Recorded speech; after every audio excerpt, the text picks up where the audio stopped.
Courage, Miss, Trench. Sylvia Trench. I admire your luck, Mr. Bond. James Bond. Who are you? Bond. James Bond. My name's Bond. James Bond. My name is Bond. My name's Bond. James Bond. My name is Bond. Bond. Bond. James Bond. Can I help you? Yes, my name is Bond. James Bond. Bond. Bond. Bond. Who are you? Bond. James Bond. Bond. The name's Bond. James Bond. Bond. Bond. The name's Bond.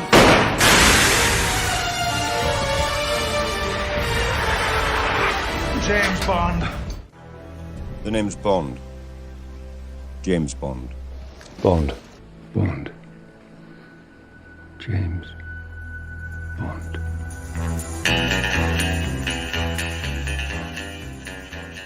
Welcome to the Cinematologist podcast. I'm Dario Linares. So this second episode of the new season, we are taking on a behemoth of film culture, James Bond. Now, Bond is not a subject we've covered before on the podcast. To be honest, we haven't talked that much about it, except maybe in the context of thinking about franchise cinema or really the effect of the pandemic when one of the big movies was put back. And I was thinking about it because it was odd for me, because Bond, perhaps more than any other genre, property or character, was influential to my childhood relationship to cinema. My grandfather was a big Connery fan, and Bond movies were huge events when they came out, and also when they were available on the 3 TV channels, which we had back then in the 80s. But as I've gotten older, I've become more ambivalent about Bond, both from a cinematic and a thematic standpoint. The coolness and allure is kind of giving way to a sense that this is a character out of time. And Daniel Craig's Bond maybe obviously has really tried to attempt to play on that a little bit. But the character and the earlier films still holds, very strong nostalgic pleasures for me. And in many ways offers up interesting prompts for conversation in many ways. And because of this, I've been thinking about a way to get into talking about Bond on the podcast that isn't just an obvious, what's your favorite Bond movie or what does it mean in contemporary culture? And today's guest is undoubtedly going to provide that. He is David Lowbridge-Ellis, the creator and editor of LicensedToQueer.com. Now, this is a fan project that engages with Bond in many forms and on many different platforms, essentially looking at all things 007 through a queer lens. So, David, welcome to The Cinematologist. Thanks for coming on. It's a real pleasure to be here. I know you're a teacher and, you must be going through, interesting times, let's say, in terms of being a teacher in Tory Britain 2022. It's been a long day, let's put it this way. I'm glad this is an audio-only podcast and no video, because I have bags under my eyes like nobody's business. So thank you for that small mercy. Yeah, so in the day job, I've been teaching for nearly 20 years in secondary schools, predominantly, occasionally primary, supporting them. So I work across the multi-academy trusts, help, kind of leading those, making sure they improve. I'm called a director of school improvement, which is a relatively kind of new thing in education. But yeah, so my background's in educational leadership and management for the last 20 years. But before then, I did a degree in English language and literature. So that's kind of my academic foundations. Did you sort of teach English first of all, or was it always a kind of pedagogic practice type of role that you've done? Yeah, no, I taught until, the last year and a half, really. I had classes of my own, perhaps even more recently that I had classes of my own teaching English. I've also taught, which is of course pertinent today, I've also taught film studies, although I have, and this is where you decide I'm not going to carry on this interview. I have no formal qualifications in film whatsoever. It is purely passion that drives all of my interest in film. The fact that I ended up teaching A-level film studies for about 8 years was just born of my interest in film, which goes back even longer. Don't worry. Everybody's moonlighting in some way. You know, it doesn't. I'm now. I'm teaching on a degree that is purely practice, and I haven't picked up a camera in a kind of professional sense in my entire life. So I'm completely moonlighting in my job also. I think that's healthy in a way, and I'm sure we'll get into this because the License to Queer project that I created 2.5 years ago, I wanted it to be multidisciplinary right from the beginning, because although I've got, qualifications in language and literature and a passion in film, I'm just so interested in so many different academic disciplines that I thought, why limit myself to just what's in my comfort zone? Sure. And we'll definitely get into the weeds on the kind of, you called it quasi-academic in your presentation, but it definitely isn't quasi. It's academic the way that you talk about Bond through the queer lens. And obviously that'll be key to our conversation. But I just want, one thing that really kind of was interesting to me when we set this interview up, and again, if this is too weird and personal to start an interview off, then please tell me so. But going to school in the 80s, the idea of an out teacher was just unheard of. You know what I mean? Is that something now that is just normalized and par for the course in sort of secondary schools these days? I wouldn't say it's normalized. I would say it's supported. I've actually done quite a few programs for the Department for Education because on this exact topic, I've even run whole day courses that have been funded by the Department for Education to try and make schools more inclusive, and specifically to help teachers and school leaders. Because if you get people who are queer, openly queer identifying into leadership positions, you then can kind of help change the culture of the school. So I've done lots of those programs, and I also mentor and coach people to get queer people to get into senior leadership positions. So it's not normal. It's not unheard of. And what I would just say is, because I could talk about this all day, and I know we've got James Bond to get to, but it is something which varies more between schools. So some schools you'll have none, and some schools you'll have a couple, and some schools you'll have loads, proportional to the population, or even more, a greater proportion than the population. So it's very much the culture that's being set by the individual schools. So, yeah, I suppose it does sort of link with what I've been doing with James Bond, because I wanted to make a space that queer people who like James Bond would feel really comfortable in, which basically wasn't there. So what I learned from doing that in education, I've perhaps transposed into the James Bond online queer space. Yeah, no, it's just fascinating to hear that, and I think it's just such important work, really. At higher education, I don't know. Again, there's probably data out there about this, but it's maybe there's less of a specific need for direct work in that area. Maybe at university, maybe that's wrong though. I think you're exactly right, and I think probably in secondary schools, I've talked and written extensively about the impact of this. I wrote a chapter for a book that was released almost exactly a year ago, actually, by Routledge, which was on the everyday lives of gay men. And I did it as a day in the life, basically, of a gay teacher. And the amount of times that you're kind of very conscious of being an out gay teacher. And we're living very much with the legacy of Section 28 still, which, although repealed 19 years ago, has cast a really long shadow. And a lot of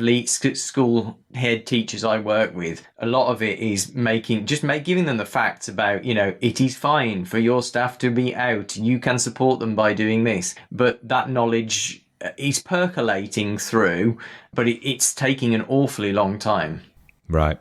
No, that's it's fascinating stuff, and really interesting to hear that.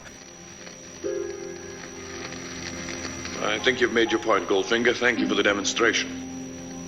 Choose your next witticism carefully, Mr. Bond. It may be your last. The purpose of our 2 previous encounters is now very clear to me. I do not intend to be distracted by another. Good night, Mr. Bond. Do you expect me to talk? No, Mr. Bond, I expect you to die.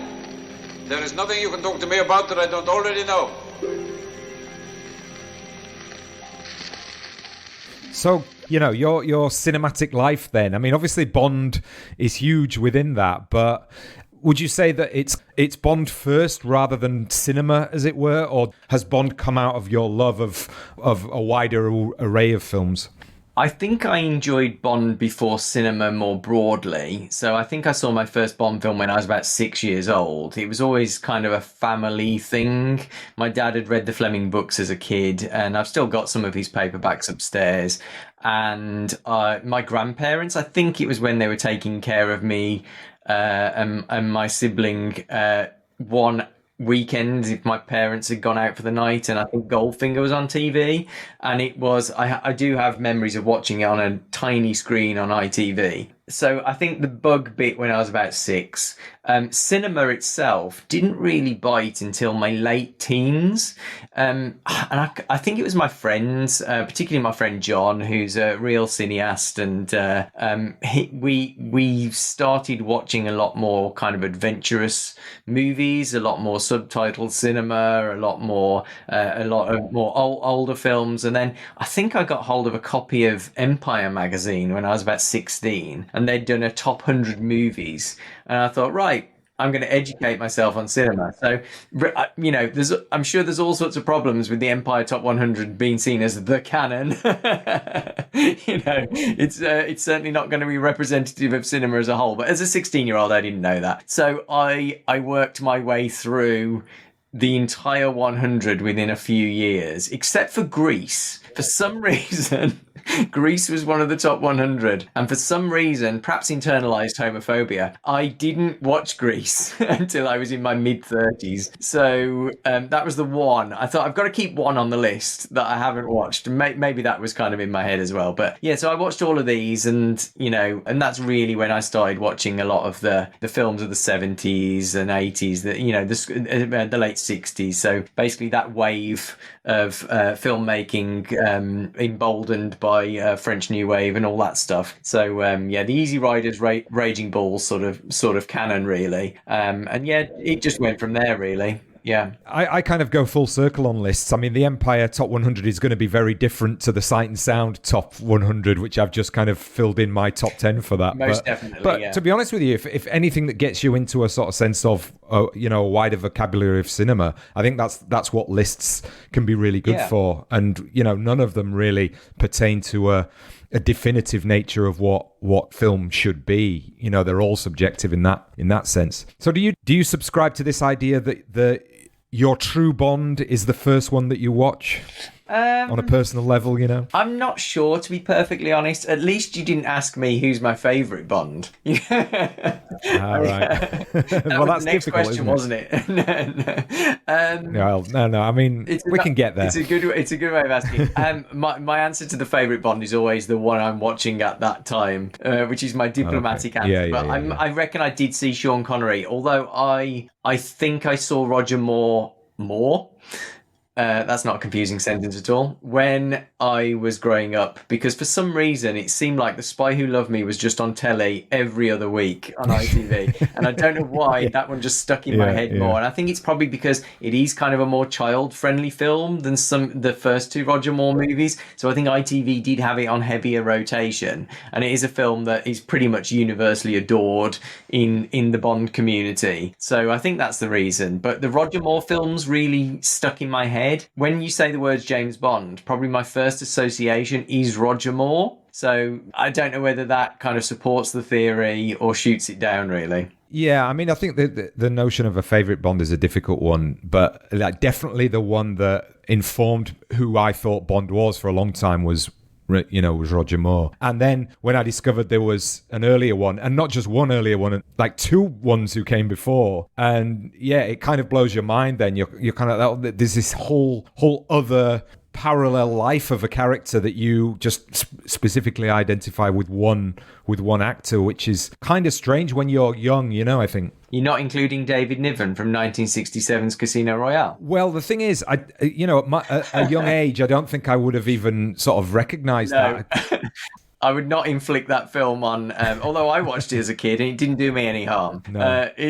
I do sort of love that film. There's actually a really good book called, because I hate it when people talk about James Bond and canon and continuity. I'm just like, there is no canon, there is no continuity. There's a really good book called the James Bond Lexicon, and they delineated 28 different James Bonds in the canon. So you've got the 6 main actors, and then they're playing actually 2 different types of it gets really kind of timey-wimey and complicated, but yeah. I remember watching I can't remember if it was a podcast actually or a documentary where they were talking about the reboot dynamics of Daniel Craig in the context of Bond as a historical figure. And it was like, I think his argument was all of the other actors were essentially playing the same character that you are supposed to, in a dream logic sense, envisage as just going on one mission after another, whereas Daniel Craig is actually a reboot. I mean, I don't know whether you agree with that or... It is sort of a reboot, and without going into too many kind of specifics and boring people to death, they did rewrite the official biography. So because the Casino Royale and Quantum of Solace Daniel Craig was actually an ex-member of the SAS, not the Royal Navy. So they changed details like that, but then by Skyfall, they put him back in the Navy, so it was like it snapped back. My view on Bond, and I always use this analogy, is it's like a palimpsest. So you've got the first version of Bond, and then the Fleming version,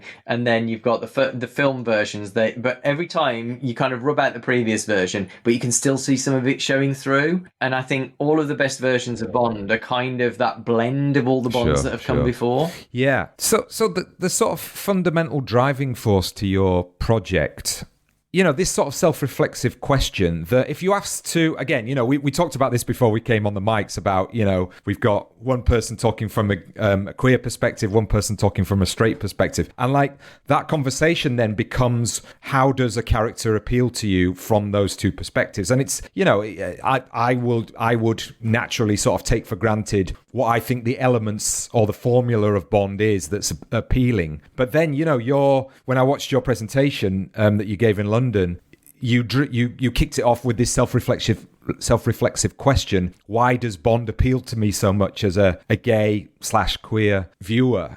You were asking yourself that and thinking, are there other people like me out there who like Bond? So what was it then, say, for example, from 6 years old, where you think, I love this is great, when it's like a straight guy with, womanizing and shooting people and all of that kind of stuff? There's no monopoly on going around shooting people. That's, not straight people aren't going to, just to be the people doing it. It's interesting. You started off by talking about you felt ambivalent about Bond. And I wrote that down because I thought I've got to come back to that. And I think ambivalence about Bond is the healthiest way of thinking about Bond, because there are obviously unhealthy dimensions to Bond, and you do say James Bond to some people and they just think sexist, misogynist, dinosaur, racist, homophobic, all that. And yes, that's a valid argument in many ways. But and I've had that kind of ambivalence in my head pretty much, because I knew I was different, even if I didn't know the word gay, from around the same time I saw a James Bond movie. So those two things have been a part of my identity for nearly 35 years. So they've been kind of at battle in my head all this time. So that's why I started 2.5 years ago by posing that question: why does James Bond appeal to LGBTQ plus people? And as I said in the presentation, my real question was, actually, does it? Or is it just me? Am I weird? Am I the self-hating kind of person who just wants to love something that doesn't love them back? Is it that? Unfortunately, no. So we answered that question, and there are lots of queer Bond fans out there, and we know each other a bit better now, lots of us. But the why, there are multiple answers to this. Before I kind of embark, why do you like James Bond? Well, sorry to turn the table. No, that's totally fine. I think looking back, formative years of cinema, a lot of that is essentially looking for role models, really, and not just role models in the sense of the specifics of the character itself. It's the role models of what an exciting and unusual and glamorous and interesting life looks like. And as I got older, the ambivalence towards Bond is both from a perspective of all of those things you said about, well, this is a really problematic character in many ways. But even more than that, it is the sense in which these are just formulaic films that do the same thing over and over again. And I became much more pretentious when I became an academic. And it's like, well, highbrow art is about innovativeness and uniqueness and, not something that's expositional and not formulaic and abstract and difficult to understand and ambiguous. And really, Bond isn't many of those things at all. So it's kind of like, but then I still have that 14-year-old kid who wants to drive an Aston Martin is still buried deep down inside. So it's still there in some ways, which I'll never get rid of, I think a lot of us have got that, regardless of whether we're queer or not. But particularly if we are queer, I think there is obviously an escapist element for everybody watching a Bond film. The fact that until recently anyway, they all ended happily, so there was the possibility of a happy ending. But also, I think Bond himself is not a particularly heteronormative character, in the sense that he's very unlikely to settle down with a single person in a monogamous relationship, a woman anyway, anytime soon, or anyone for that matter. But, he's always presented as being with lots of women. And if he does find the one, then it doesn't end well, ever. Tragic loves of 007. And I think perhaps there are the lifestyle elements, and I know a lot of people find that a draw, but most queer people, actually, it's not that's necessarily the draw. It's because, and I'm wary that I'm from my licensed queer platform, I feel a certain sense of responsibility to say I'm not talking for all queer people, because everyone's experience is different. But there are about 20 people who have substantially contributed to the website, and dozens more who've done bits here and there and added to particular articles. And the kind of commonality among them is that identities in the world of Bond are constantly in flux, and there's a sense of other possibilities being presented, and a lot of that is not there on the surface. Admittedly, you have to go digging for it a little bit. But like you said, I'm sure you, I'm not going to kind of state my credentials for, I watch really obscure and start listing off silent film directors from the 1920s. But I do have a decent grounding in film history. But I think I'm kind of getting the same sort of satisfaction that I get from watching more obscure and ambiguous movies nowadays by kind of bringing more ambiguity into the world of Bond. And I think it's quite satisfying because it's such a mainstream product. And I hate that word. I hate it when people start using the word franchise around film, because I really, obviously film is always a mix of art and commerce, but I hate that term. So I prefer the world of Bond. But, Bond is a big franchise. It's, like the Marvel Cinematic Universe and all that kind of stuff. And that's why it's kind of more satisfying, because in a sense, we get to take something. I suppose there's a degree of rebelliousness and iconoclasm going on here, because James Bond is this monolithic cultural figure, particularly in British culture.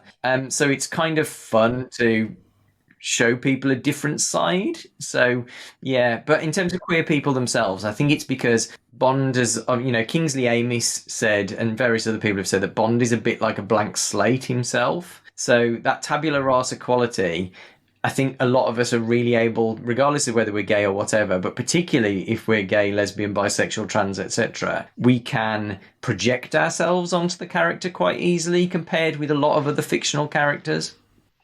What's happened? Where are you going? Sorry, darling, something came up. But James, I need you. So does England.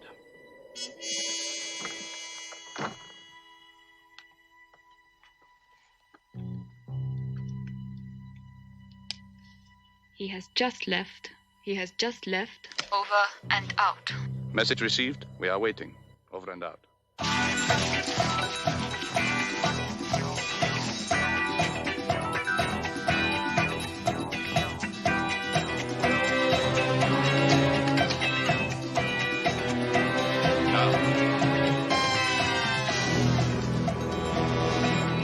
I think that also sort of lines up as well with some of the... I mean, we can talk about Roger Moore films all day, but even in the other films, there are little pointers and symbolic moments and icons that are, I mean, to be honest with you don't really need to be, trained with the queer gaze to within an inch of your life to understand that what is being said here, But like, again, as a teenager, I wouldn't have got any of that because I was brought up like, what does it mean to be brought up straight? But I just feel like I was not exposed to, any kind of, gay culture as a teenager very much at all. Neither was I.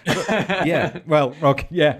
But it's funny, isn't it, that you look back. I mean, it's like looking back at Top Gun. When I went to university and I read the article that said Top Gun is the gayest movie of all time, and I went back and watched it. Like, shit, yeah, it is. You know what I mean? It is. I do find it that irony that most of the kind of hetero American movies of the 80s and 90s are like super gay. Yeah, they really are. Like, how did we not see this at the time? I mean, when I watched Top Gun on TV in the 90s, it was like, yes, I do find Tom Cruise quite attractive and it might be nice to join the Air Force. but I didn't kind of understand how to read a text as a homoerotic text. I think there was an instinctive element of that, but I didn't grow up around gay culture either. I mean, there was obviously gay cinema, although what kind of teenager is going to have easy access to the films of Derek Jarman? And even like I was 3 when My Beautiful Laundrette was released. Is those sorts of milestones in British film culture. They were obviously quite high certificate in terms of rating, and what kind of closeted gay kid is going to ask their parents to get a gay film from the video shop or the library or wherever. Yeah. I guess though that what I'm saying is that even back in the 80s there were subcultural avenues, where you could. I mean, and it could be through music rather than film, but film was involved. And if you happen to be in the right, in the right area or the right situation, or knew the right person, you could be introduced to that perhaps. And I think probably maybe you're the same as me, where it was like, no, all I had was mainstream stuff to work with, you know what I mean, in terms of forming identity, That's it. So we kind of, I mean, the first, I can't even remember, besides seeing Winton Kid in Diamonds Are Forever, aged about 7 or 8, I can't actually remember, I don't think I got that Rosa Klebb was supposed to be a lesbian in From Russia with Love. Apart from those, I don't think I actually saw a gay person on screen, at least present in fiction, at least. And if it was ever non-fiction, if it was on the news, it was always a very negative portrayal, particularly with the AIDS crisis and everything else. I don't think I saw any fictional representations of a gay person until I was in my mid to late teens. I'm probably forgetting things, but I just can't remember anything. So there was just no way of us, obviously nowadays, and I feel incredibly, it's brilliant that kids nowadays have all this great stuff like Heartstopper and films like Love, Simon, and which are really positive portrayals because they presented an alternative narrative.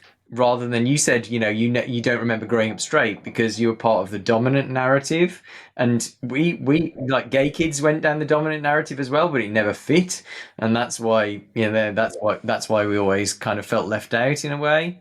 But yeah, I mean, going back and reappraising things that in hindsight are pretty gay is quite cathartic in some ways as well. No, I definitely want to talk a little bit more about that idea of reading, and even reading against the intention, or whether you know the intention or not, and that how that is a sort of the fundamental really to sort of queer methodology, academically in that sense. But maybe you could talk a little bit about the actual project and the website and how everything kind of expanded as soon as you realized that, there were people out there, there was a gay culture, gay community out there, queer community who would absolutely, they really love Bond as well. Yeah, so I'd had the idea in some form in my head for years and years, because as I've been watching Bond films, and I've been out as gay for the last 14 years, and then really kind of did a deep dive into gay cinema and gay culture in general, almost kind of like trying to make up for lost time.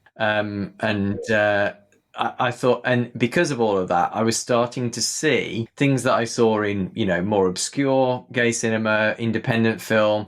I was starting to see similarities with James Bond. And so all of these things have been going around in my head. But long story short, COVID happened. Even though we were working really long work hours in education, and a lot of us found it really hard to switch off when we were at home. We couldn't go anywhere at weekends, so I started writing down some of the stuff that was in my head. I produced 4 or 5 pieces before kind of making it public. I bought the domain License to Queer, started the social media accounts, and within about a week, I'd got a few hundred followers already. So I thought, they're the early adopters. They're the people who, are actively looking for queer readings of James Bond. It wasn't just queer identifying people. I have to say, the James Bond online community is far more welcoming than a lot of online film communities are, particularly for mainstream titles. I've only ever had a small handful of kind of altercations online, or people saying things, they get blocked and whatever. They are very few and far between. And as I say, now lockdowns have actually ended and everything, hopefully, fingers crossed. I've actually got to meet a lot of people who, we got to know each other online, actually meet them in person. So that was really good. And the great thing is, I put it out there right from the start. I don't just want this to be me. I am a gay identifying man who is cisgendered-ish. I always kind of say, I'm kind of still kind of working that kind of stuff out. But I wanted the whole queer spectrum represented because genuinely I wanted to know other people's perspectives. Whether lesbians viewed Bond differently from trans people, from bisexual people, for asexual people, non-binary people. So I was seeing it as a learning experience for myself. So it's really nice that so many people have wanted to share their stories. So that's kind of where it started, and now we're about to go over 3,000 followers on Twitter, and I can't remember how many on Instagram, and the website gets a lot of hits and all that sort of stuff if you want to kind of view it in metric terms. But the greatest part of it is that there is this community that's really just grown really organically. We've never paid for advertising, we've never monetized anything or whatever. It's just people who are interested in Bond, who some of them are queer and a lot of them are straight, and they just want to read a different point of view. So yeah, that's where we've got to really. Is the main content then reflexive blogs or articles where people are exploring their own relationship to the property, or is there stuff as well that's more aspiring towards objective type criticism or even academic type criticism? And I think you said on your presentation that you podcast now as well. Yeah, there's a podcast. Again, it's grown organically and it's kind of morphed. It started. My original idea was to do a extended essay on each of the films, and I've done 2/3 of the film so far. I've kind of slowed down because every time I write one, they kind of get longer and we find more to say about those films. And particularly because other people have become part of that conversation and that enriches it. So in a sense, some of them, and I always make sure I acknowledge anyone who's kind of had particular insights about that particular film.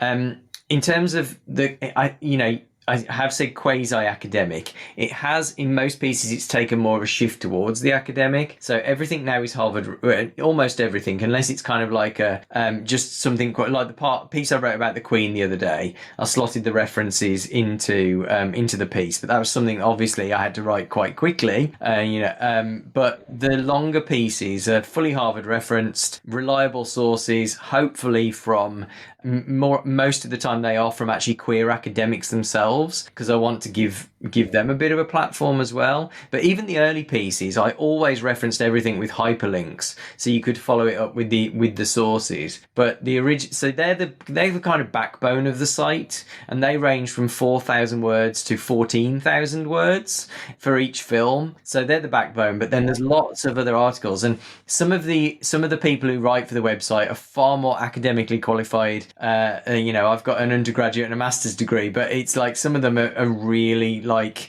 that. They are like full-time kind of academics. But I always encourage them to write as personally as possible. So I know autoethnography sometimes comes in for a bad rap, but that's what I encourage people. And people are actually incredibly willing to share their stories. Not everyone's as open, and there are several articles, really good pieces written by people who have obviously they've talked to me about their identities, but they have kind of gone under pseudonyms and things because they're not out to everybody, particularly some trans commentators, but really great insights from everyone. I mean, I was thinking again about talking about the idea of queer theory and queer criticism, and I'm sure many of our listeners will know what that is and will have maybe even written in that from that perspective themselves. But I was thinking about it in terms of this project specifically, and how the idea of an academic discipline which has a political element to it fits in with the sort of pleasures of queerness, let's say, if I can say that as a straight person. So that sort of motivation, really, the idea of a combination of the pleasure and politics of pointing towards the existence of queer lives and queer experiences and aesthetics, particularly in a monolithic type of mainstream representation, which a lot of people just take for granted as to what it is. I mean, would you agree with that sort of summation? I would totally agree with that.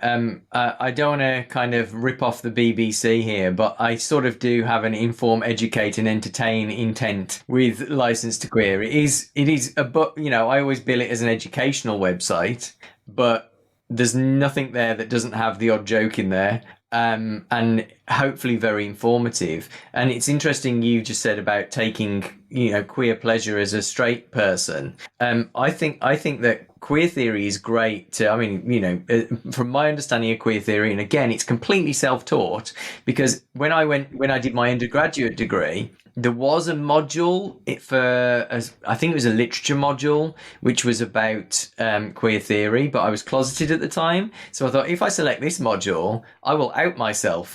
So I wasn't prepared to select that module. So everything I've learned about queer theory is self-taught. But as I understand queer theory, it functions to complicate existing discourses. And I think there's a lot of fun in that, just because I love anything that basically throws a bit of a hand grenade into existing narratives and blows it up, and we can reassemble the pieces, which is I think what queer theory really excels at. I said right at the start of this, I said it's multidisciplinary. I'm really in my comfort zone writing about literature and linguistics. A lot of what I write, it resembles a bit like critical discourse analysis. So I'm kind of applying some of that methodology of linguistics and sociology and history and psychology, geopolitics, a lot of gender. Judith Butler comes up quite a bit, writing about performativity, feminist theory. So it's got, and of course, film theory, which takes a lot from literature theory and literary theory as well. So it's got all of this stuff in it. So it is pleasure because I enjoy reading about those things myself, even if they're outside my comfort zone. And other people enjoy reading them. But I've always said that License to Queer is political in the sense that, well, several things really. I want people who aren't queer to get an insight into what it's like to be queer. And also, I want everybody to see James Bond the way that I've started to increasingly see it, and hopefully get pleasure from doing that. But also, a lot of the articles have taken on a sort of mental health slant as well in the last couple of, no wonder during the pandemic. So there's kind of that element as well. I've just recorded a podcast with a psychologist where we kind of tried to put Bond on the psychiatrist couch a bit and kind of help him out a little bit there. So there is a educational element to it, but yeah, it's kind of that balance of all of it, really. We've been talking here about this idea of sort of queer reading, but also you've talked about the terms of a sort of a gay view, or talk about the idea of looking from a lesbian perspective, or a trans perspective for that sense. And these are interconnected identities. Again, don't get me wrong, very, very different. Everybody's got their own experiences, but there's a sort of interconnected way in which they are in opposition to or critical of their position in relationship to heteronormative society, as you've talked about. But are those things interconnected in a way that actually sometimes they need to be disconnected so that a specific identity can voice their experience? So what I mean by that, when you say, oh, this is a queer reading, is that different from saying this is a gay reading? If you see what I mean, or do you not make that distinction? And it's like depends who you read, I suppose. No, that totally makes sense. Again, going back to what you said about there being a political intent, I chose the name License to Queer because I thought it sounded cool, but mostly because that word still has a lot of power to offend people when used in a particular context, but it can conversely be used to empower people. So that term was used to bully me when I was at school. So it's kind of reclaiming that word, which has happened increasingly over a relatively short period, actually. So queer has been used increasingly. I think GLAD acknowledged it in 2016-17 as kind of a reclaimed term. So it's only relatively recently. And I'm very aware of the sensitivities around it. In my education life, I do training for staff on which terms to use. And a lot of staff say, I don't want to use that term because I think I'm going to offend people. And I say, well, as long as we use it in the right context, and the academic world, queer is used all the time and has been done for the last 3, if not 4 decades. So queer is an umbrella term, yes. We are wrong to assume that the experience of everyone under that umbrella is the same.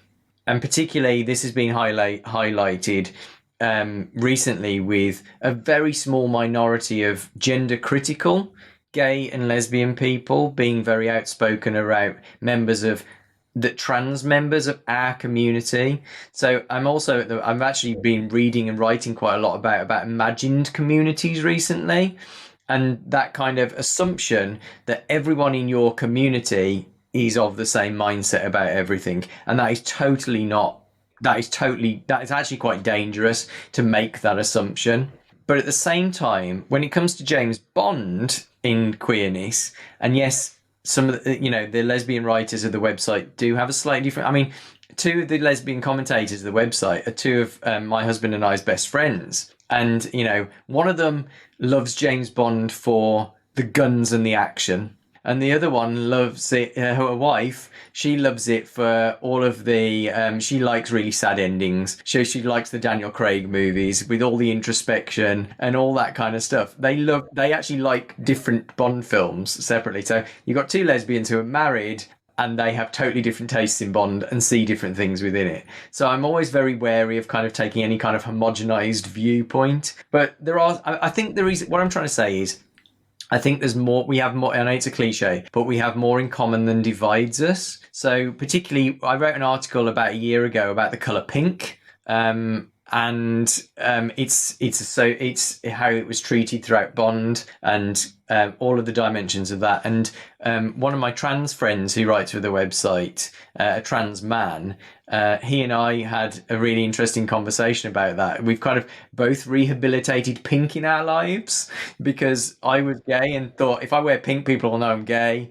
He was trans and he was just like, I don't want anything feminine growing up. So it's certainly, when it comes to gender and stereotyping, I think that's definitely a bit of a glue that holds us together.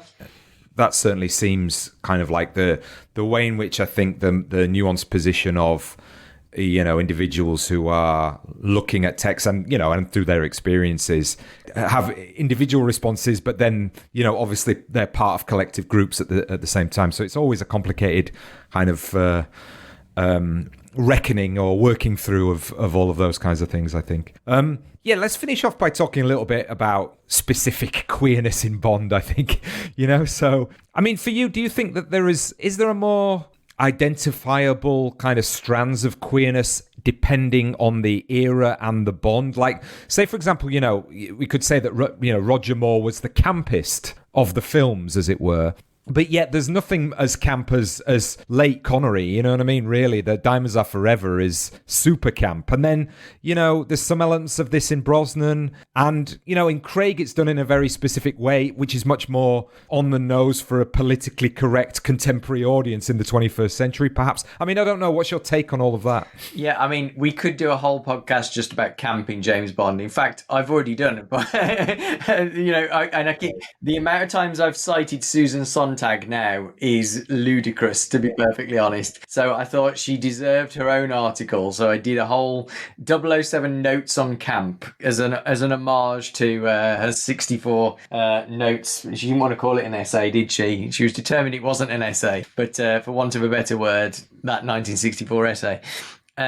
Yeah, so, I mean, camp is a whole other kind of I argue that actually the Connery films are the campist, because Susan Sontag argues that for it to be pure camp, it needs to be unintentional, whereas Roger Moore is kind of nudge, nudge, wink, wink. It's like, oh, we know this is not to be taken seriously. Whereas I think the campist image in any James Bond film is from the opening of Goldfinger, with Bond in a very snugly fitting blue romper suit. Oh, yeah. Against a clearly back-projected Hotel Fontainebleau Miami Beach. They're freezing somewhere outside of London. They're pretending to be somewhere in Miami. And it's this sunlit scene that's clearly on a soundstage. And it's like, that is pure camp. So, but broadly speaking, I do think if I just kind of go from Connery up to Craig, I think that Connery's films are far queerer than Roger Moore's films. Because I think they open up sexual possibilities more, and I think that was tied in with particularly Goldfinger, Thunderball, You Only Live Twice. That was tied in with everything to do with what was going on in the 60s in terms of sexual permissiveness. And I think there is kind of Connery's the only Bond who has a threesome. So there's, Bond is actually pretty one woman man for the rest of the era. And that happens in From Russia with Love back in 1963. So I think Connery opens up those possibilities. And of course, he's very sexually magnetic for men or women, and a lot of people recognize that even at the time, and the camera loves him. If you want to do Laura Mulvey's gaze, if she ever wants to apply that to Connery in those Bond movies, I'm all over it. And then you move in George Lazenby, obviously one film, so you can't really generalize from that, but that was the only film to be directed by an out queer person. So you can view Peter Hunt's On Her Majesty's Secret Service very much through a gay lens. And then you go into Roger Moore, and the first two films are kind of like this identity crisis. It's like, are we Connery? Are we Moore? Which is really interesting from a queer point of view. And then from Spy Who Loved Me onwards, particularly Spy Who Loved Me and Moonraker, that I saw them. I analysed Spy Who Loved Me only this year, and it was one of the longest pieces because I got into this whole thing about it being a reaction against that wave of feminism at that time and the increased visibility of gay people. So I think a lot of those films are quite reactionary. And then you've kind of got the new man of the 80s. So they're really interesting for gender, which carries over to Timothy Dalton as well. And then you've got Brosnan, very performative. His masculinity is very posed. And then you've got Craig, who's the existential one. He's always having some kind of, internal crisis, which ties in really neatly with a lot of the kind of mental crises that a lot of queer people go through. So that's the potted history. So what about, the way that on your website and in your community in the project, that there's certain characters who you would probably define as queer characters, like specifically queer characters in the Bond movies, as having a kind of cult status. And I'm thinking here of Jim Fanning. Who's Jim Fanning, for those who don't know? So, okay, this is a bit of an in-joke that started because I wore a bow tie to work during the middle of one of the lockdowns when obviously teachers were still going into work. And yeah, I wore a bow tie and I looked completely knackered one night. And then someone said, I wore a bow tie to work just to cheer myself up and cheer up some of the kids and the staff. And then I got home, my husband took a photo and someone said, it must be Jim Fanning Friday. And it kind of went a bit, not viral, because it's still within quite a close closed community, but every year, several hundred of us wear a bow tie at the last Friday of February. And I don't know why Jim Fanning, even today, there's that Christie's auction going on today. And I've been tagged in so many tweets of that egg, the Fabergé egg from Octopussy being sold. And everyone's tagging me going, it must be Jim Fanning Friday on a Thursday. And I'm like, what is going on? So for Jim Fanning is this character who appears for less than 5 minutes in Octopussy, and it's just he's sort of a queer coded character because he's a fussy dresser, and he's kind of a bit anxious around Bond, and he's trying to tell Bond to stop eyeing up the women. So I think that's why. But a lot of straight people have taken him to their hearts as well because of what happened a couple of years ago on License to Queer, which is nice. Good morning, 007. Morning, sir. Minister. Commander. I think you know Jim Fanning, our art expert. Yes, hello, Jim. James? Do you know what this is? Well, it looks like a Fabergé egg, sir. One of the jewel eggs made by Carl Fabergé as an Easter gift for the Russian royal family. They're priceless and very rare. This one contains a model of the Imperial State Coach. Top marks, 007. Thank you, sir.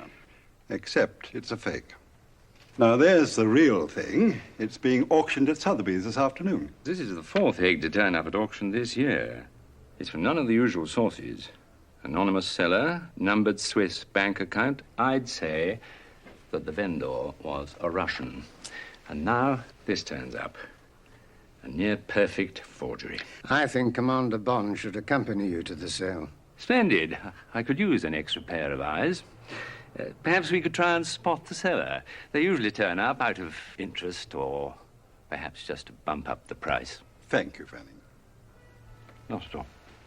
And then you've got, a really kind of, within Bond, almost a sort of revolutionary moment where you've got these two assassins who are basically in love with each other in Diamonds Are Forever. And there's a moment where they actually they kill someone and then walk away holding hands. And it's just sort of, obviously really problematic because it has this sort of air of coding psychopaths as gay. Do you know what I mean? But to have something so overt in the Bond movies, I remember going, oh, wow, okay.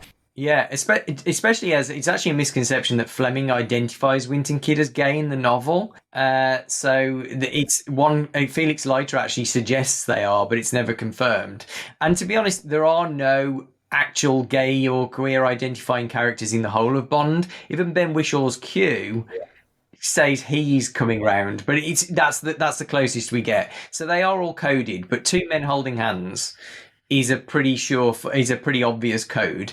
So yeah, it was revolutionary. It must have been for 1971, only 4 years after the partial decriminalisation of homosexuality in this country. And it, as I said earlier, it was the only time I ever remember seeing a romantic gay couple until my late teens. So I do sometimes ponder, hopefully not for too long. I do think, oh my God, did this sort of set the template for what I thought gay existence was going to be for the rest of my life? Am I going to only be able to find a partner who goes around sticking scorpions down the back of dentists' shirts? Dr. Tynan, good evening. Who are you? And where's Joe? Joe couldn't make it tonight. I'm Mr. Wint. This is Mr. Kidd. Oh, I see.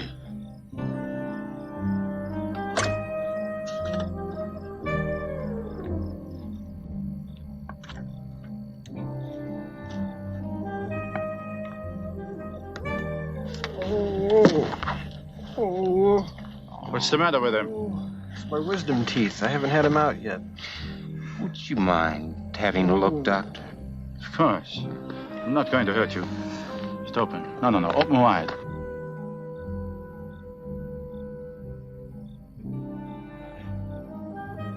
Ha! Ha! Curious.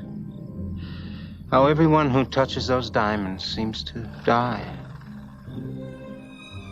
Hey, they were committed to each other. You've got to admit that, And that's my argument. Exactly. They love each other. Listen, David, thanks so much for letting me take up so much of your time. Just a couple of things to finish off. Who's your pick for the next Bond? Someone I haven't thought of. I hope. Okay. Although if I had to, I'd go for John Boyega.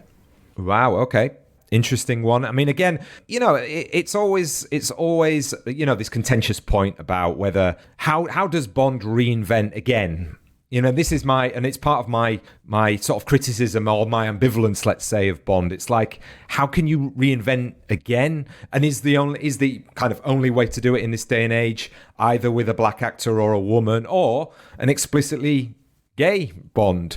But it seems though that listening to the interviews with Broccoli, that they're not going to do that. They're going to do something else. Yeah, I mean, the interviews, people latch onto the words in those interviews and extrapolate so much from them. They're saying that he's going to be reflective of more modern man, which is what he's basically been. I mean, a misconception around Bond is that he's always so traditional. I think the Bond films themselves, even if the Bond character hasn't been, they've always been kind of in between that kind of pushing what's acceptable in wider society. I keep thinking of the Overton window. If people don't know what the Overton window is, it's that that policy analyst Joseph Overton came up with, what is acceptable politically at a given time. And over time, generally, not always, society's kind of become more accepting of ideas that were kind of a bit more radical before. And I think the Bond series has pushed that in some ways. So I sometimes think of, we did have a female 00 back in 1965. Very short shot of her in Thunderball. We had a black Bond girl in 1973, even though they knew the film was not going to be able to be shown in southern cinemas in the US. And then we had a black 00 in 2020. So they're just three examples. And I know there were a lot of people who didn't like that. But, the Bond films, because they are so mainstream, by putting those things in a film, they do sort of push the Overton window, they push the envelope a little bit more, and they aren't the most radical, forward-thinking movies of all time, but they're not, I don't see them as regressive either. See what she's done to you. Well, she never tied me to a chair. Her loss. Are you sure this is about him? It's about her. And you and me. You see, we are the last two rats. We can either eat each other,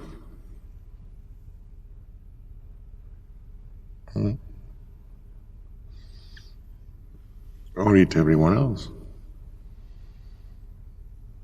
How you're trying to remember your training now?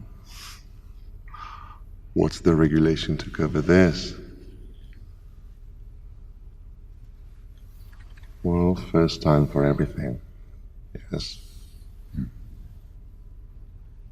What makes you think this is my first time?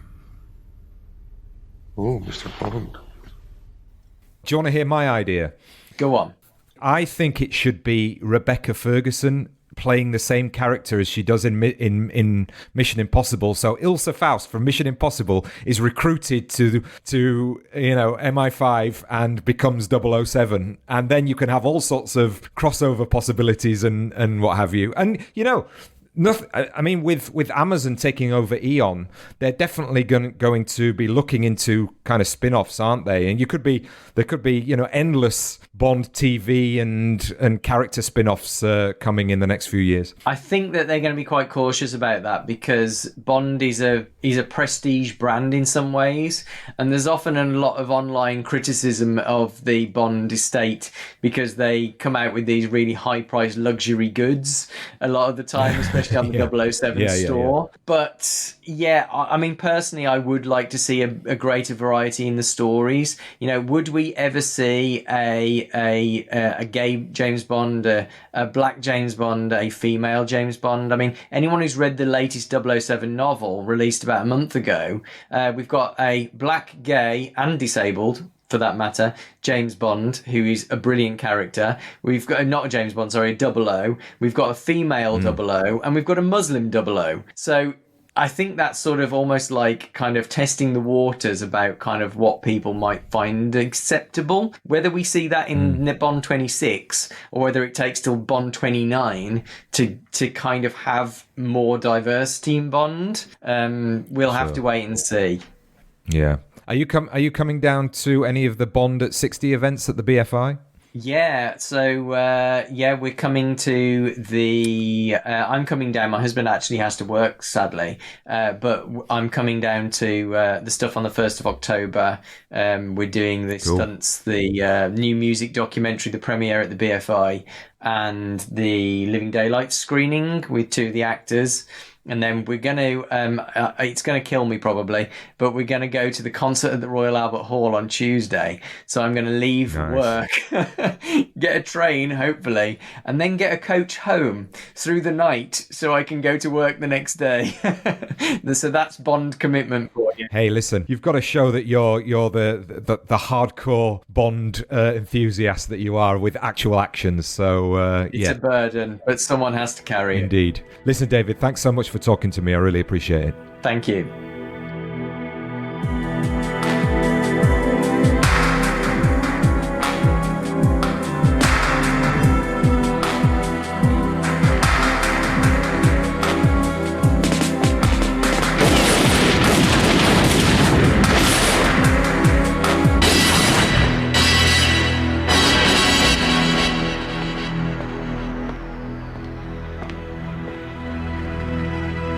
You were expecting someone else?